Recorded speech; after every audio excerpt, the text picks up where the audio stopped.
Не так давно открылся уникальный крытый спорткомплекс «Триумф», который соответствует всем международным стандартам. Вопрос в том, как будет загружаться построенная спортивная инфраструктура в обычном режиме, когда нет крупных больших турниров. Что вы делаете для того, чтобы новый спорткомплекс не простаивал и приносил по-настоящему пользу республике? Можно ли уже оценить эту пользу от существования в столице Якутии такого спортивного объекта?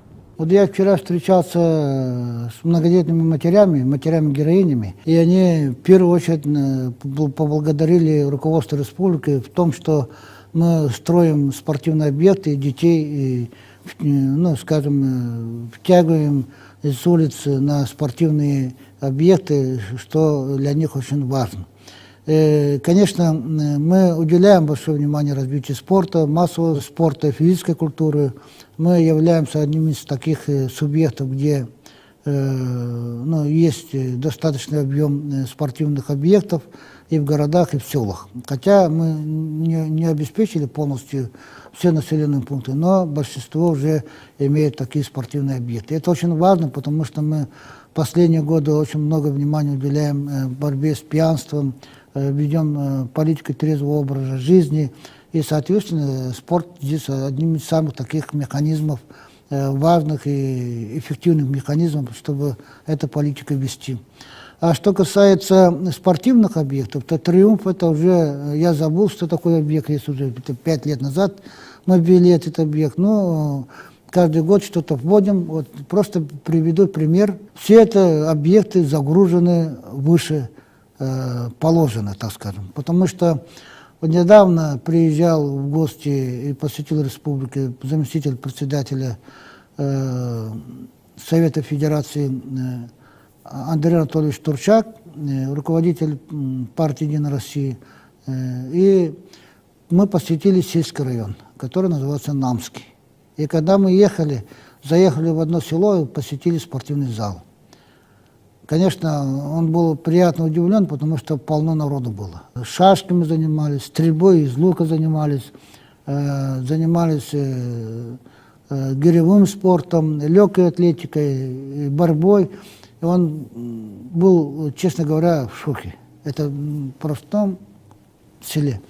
Потом мы проехали в одну деревню, и там увидели, как строится объект, где «Единая Россия» будет помогать и уже поставляет оборудование. И там мы увидели культурно-спортивный комплекс, который мы завершаем строительство. То есть это маленькое село, где этот объект строится. Потом заехали в районный центр. Увидели стадион, увидели манеж, увидели спортивный комплекс, побывали. В стадионе скандинавская ходьба идет, манеже детишки занимаются под руководством призера Олимпийских игр по легкой атлетике. И когда мы задали вопрос, кто хочет стать олимпийским чемпионом, все подняли руки. Это детишки в возрасте от 10 до 12 лет. И их было примерно 50 человек. Вот представьте себе. Потом мы поехали в спортивный комплекс, зашли, и там увидели боксеров, увидели тоже шашистов, шахматистов. И самое главное, открыли чемпионат района по волейболу. А вы представляете, в республике, вот, где населения на миллион не хватает, занимается волейболом 60 тысяч человек. А в целом по республике массовым спортом, физической культурой занимаются примерно 35% населения. И им нужны, а тем более у нас зима очень длинная, 8 месяцев, значит, надо заниматься в зимнее время вот таких помещениях. В городе Якутске «Триумф», который вы задали вопрос, он является универсальным объектом, посадочных мест в основном зале более 3000 мест, и там мы проводим мероприятия и спортивные, и культурные, потому что это универсальный комплекс. Там есть 2 беговых дорожки на 400 метров и на 100 метров, и очень много снарядов, которыми можно заниматься. И спортивный комплекс входит туда еще зал борьбы, зал бокса, зал силовых упражнений.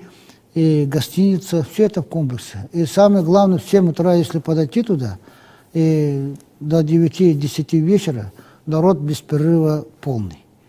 Рядышком стоит бассейн, олимпийский, по олимпийским требованиям 50 метров с 10 дорожками. Там каждый день ходит около 1000 человек. Каждый день. Без перерыва. Это с утра раннего до вечера позднего. Утром и днем дети, вечером взрослые. Вот все объекты, вот у нас есть футбольный манеж, стандартное футбольное поле, крытое, на 1400 сваях. Вот в этом объекте, например, каждый день, там в основной массе ходят это любители легкой атлетики, бегают, прыгают, футбол играют, стрельба из лука, и там тоже с утра до вечера. То есть все спортивные объекты, они забиты с утра до вечера. Единственное, мы сделали льготы для многодетных матерей, для детей, чтобы их дети ходили, здесь чувствовали себя более, чтобы поддержать многодетным семьям. То есть таких вопросов, а в сельской местности тем более, там даже не хватает. Поэтому республика в этом плане гордится этими своими достижениями, потому что мы проводим много спортивных мероприятий мирового уровня, российского уровня, чемпионаты, турниры.